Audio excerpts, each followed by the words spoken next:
Hello everyone, welcome back to my channel. Thank you so much for watching. My name is Dr. Ritu Dayma. Welcome you all. आज हम बात करेंगे Organon of Medicine के बारे में. आज की वीडियो होगी एक नए अफोरिज्म के बारे में. हम अफोरिज्म नंबर 46 तक बात कर चुके हैं. आगे आते हैं 47, 48 एंड 49 अफोरिज्म जो बहुत सिंपल है. आई थिंक 4-4, 5-5 लाइन के अफोरिज्म है और वो मैं नहीं ले रही हूँ बिकॉज वो बिल्कुल सिंपल है. जिन्होंने भी अफोरिज्म नंबर 46 का वीडियो देखा है उनको जस्ट एक रीड आउट में, एक सिंपल रीड आउट में 46, 47, 48, 49 अफोरिज्म अच्छे से समझ आ जाएगा. तो आज हम बात करेंगे अफोरिज्म नंबर 50 के बारे में. ये जो अफोरिज्म है ये थोड़ा ट्रिकी है, डिफिकल्ट है, इसकी लैंग्वेज बहुत टफ है और बहुत ज्यादा स्टूडेंट्स इसी अफोरिज्म पे आके स्टक कर जाते हैं, अटक जाते हैं.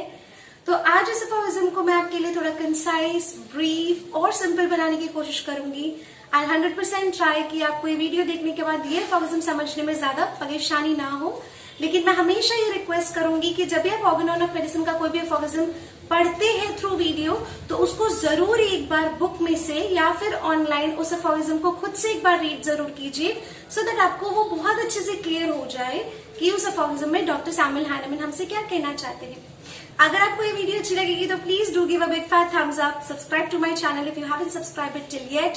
So without further ado, let's jump into the aphorism number 50 and just understand what Dr. Samuel Hahnemann wants to teach us. Aphorism number 50 में बेसिकली हमें ये बताया जा रहा है कि जब हम सिमिलैरिटी के बेसिस पर ट्रीटमेंट की बात करते हैं तो हमें होम्योपैथिक रेमेडीज को कितना संभाल कर देना है और कितना संभाल कर उनको सिलेक्ट करना है. अगर हम बात करें अफोरिज्म नंबर 46 की, जहां हमने बात की थी कि स्मॉल पॉक्स इनोक्यूलेट किया जा रहा है, बॉडी में डाला जा रहा है to cure the symptoms of small pox, जैसे कि डिस्निया, जैसे कि डेफनेस या ऑर्चाइटिस, टेस्टिकल्स की स्वेलिंग, ये सब चीजें क्योर की गई by inoculating smallpox inside the body. तो इनोक्यूलेट किया गया मतलब कि स्मॉल पॉक्स दिया गया. तो जब हम होम्योपैथिक मेडिसिन दे रहे हैं इस तरह के किसी डिजीज के लिए तो हमें कितना सावधान रहकर ये करने की जरूरत है. तो इसमें जो है अफोरिज्म में हम ये समझेंगे. Mighty nature herself has, as we see at her command as instruments for effecting homeopathic cures. जो नेचर है, प्रकृति है, उसके पास खुद ये शक्ति है, उसके पास एक कमांड है कि वो होम्योपैथिक क्योर को इंस्ट्रूमेंट की तरह इस्तेमाल करती है. उसको कहें तो उसके हाथ की कठपुतली की तरह इस्तेमाल करती है क्योंकि नेचर अगर चाहेगा तो होम्योपैथिक क्योर होगा. तो वो उसके हाथ में है.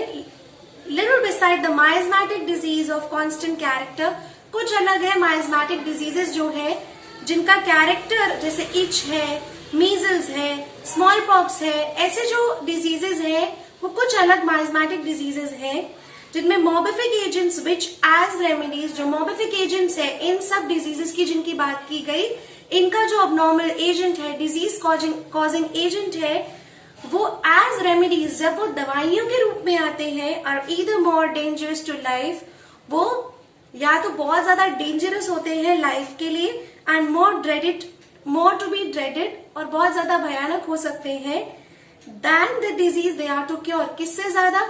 जिस डिजीज को क्योर करने के लिए ये सभी अबनॉर्मल एजेंट्स बॉडी में डाले जा रहे हैं एज रेमेडीज, ये कई बार और भी ज्यादा भयानक हो सकते हैं और भी ज्यादा डेंजरस हो सकते हैं लाइफ के लिए rather than the original natural disease.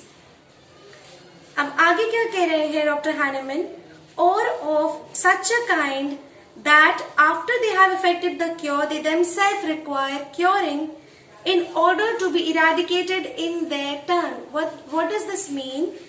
कि इस तरह से ये होता है कि जब आपकी बॉडी में नेचुरल डिजीज को ये भगा देगा तो जो रेमेडीज जो गई है as a stronger disease, similar disease, उसको भी क्योरिंग की आवश्यकता पड़ती है ताकि सिस्टम पूरा कंप्लीटली क्योर हो जाए और सिस्टम किसी भी तरह की ना तो आर्टिफिशियल ना ही नेचुरल डिजीज से ग्रस्त हो. बिकॉज हमने अभी देखा कि as remedies they can be dangerous to your life.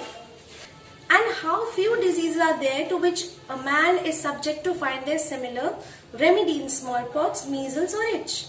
और कैसे कुछ ही डिजीजेस हैं जिनके प्रति एक इंसान बहुत ज्यादा प्रोन है या उनको बहुत ज्यादा सिमिलर रेमेडीज ये तीनों डिजीज के लिए मिल जाती है। ऐसे ही बहुत ही कम डिजीजेस है जिनके लिए होम्योपैथिक रेमेडीज, ऐसे हजार्डस डिजीजेस या ऐसी हजार्डस होम्योपैथिक मेडिसिन बनाई जाती हैं या रेमेडीज मिल जाती हैं। And the cure by the instrumentality is also attended with danger and much difficulty, और इनका क्योर भी डेंजर और डिफिकल्टी के साथ ही कराया जा सकता है। इसीलिए आपको क्या बता रहे हैं, सावधान रहने के लिए बता रहे हैं। कैसे रहेंगे?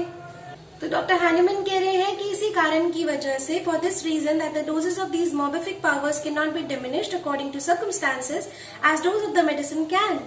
तो इसीलिए डॉक्टर हैनिमैन कह रहे हैं कि अब जब ये बीमारी है, मान लीजिए स्मॉल पॉक्स है या मान लीजिए मीजल्स है, ये जो बीमारियां हैं इनकी डोजेस को या इनकी मोबिफिक पावर, इनके एबनॉर्मल डिजीज कॉजिंग पावर को, मीजल्स की डिजीज कॉजिंग पावर को आप कम नहीं कर सकते अकॉर्डिंग टू सर्कमस्टांसेस, आप इसको कम नहीं कर सकते। लेकिन जब ये मेडिसिन फॉर्म में होगा तो आप उसकी डोजेस को रेगुलेट कर सकते हैं।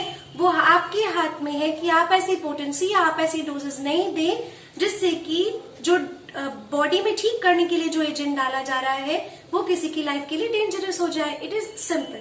अब आपको शायद ये थोड़ा सिंपल लगेगा। But the patient afflicted with an analogous malady of long standing may be subject to the entire dangerous and tedious disease, to the entire disease of smallpox, measles, which in its turn has to be cured. तो इसी तरीके से ये कह रहे हैं कि जिनको ठीक करने के लिए बॉडी में जो एजेंट डाला जा रहा है, ऐसा ना हो कि आपकी वो असावधानी की वजह से या आपके थोड़े कम नॉलेज की वजह से आप उसे डाल दें और वो किसी की लाइफ के लिए डेंजरस हो जाए और उस जो हीलिंग करनी है वो हीलिंग स्लो हो जाए, वो हीलिंग जो है वो हार्मफुल हो जाए। And yet, as is seen, जैसे कि देखा जाता है, we can point to some striking homeopathic cures affected by this lucky concurrence। और अब हम इस तरीके से कई ऐसे होम्योपैथिक क्योर्स की तरफ पॉइंट आउट कर सकते हैं कि देखिए इस केस में ऐसे ठीक हुआ या इस दवा से ये ऐसे ठीक हुआ। Also many incontrovertible proofs of the great, the sole therapeutic law of nature that obtains in them cure similarity, cure by symptom similarity, cure by symptom similarity। तो इन सभी जिनको पॉइंट आउट कर पा रहे हैं, इन सभी एविडेंस की वजह से ये हम प्रूव कर सकते हैं, ये हम कह सकते हैं कि इस तरह से थेरेप्यूटिक लॉ ऑफ नेचर काम करता है और इस तरह से सिम्टम सिमिलैरिटी के बेसिस पर क्योर किया जाता है। So this was all about aphorism number 50। थोड़ा सा ट्रिकी जरूर है लेकिन बहुत आसान है। जब आप इस वीडियो को देखने के बाद इसको बुक में से पढ़ेंगे तो आपको अच्छे से समझ आ जाएगा। एंड आई रियली होप आपको ये वीडियो अच्छी लगेगी। नेक्स्ट वीडियो का भी इसी तरह से इंतजार कीजिएगा। 51st अफॉरिज्म लेकर आऊंगी आप सभी के लिए नेक्स्ट वीडियो में। And please do like, share and subscribe my channel. अगर आपने अभी तक नहीं किया है, do let me know in the comment section आपको ये वीडियो कैसी लगी। And stay connected with homoeopathy. Take care, bye bye.